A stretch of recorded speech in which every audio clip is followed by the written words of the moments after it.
হ্যাঁ লোকে ঝুম করে দেখছে মাছটায়।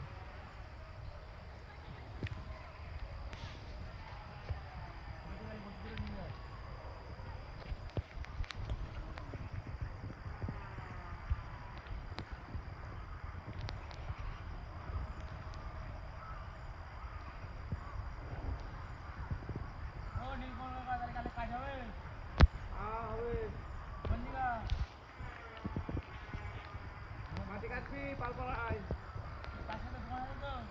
হ্যাঁ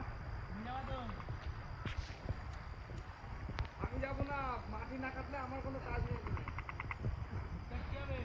হ্যাঁ লোক আছে, আমার থেকে লোক যাবে। পাড়ার মধ্যে কাজ তো চলছে কিন্তু বন্ধ আছে।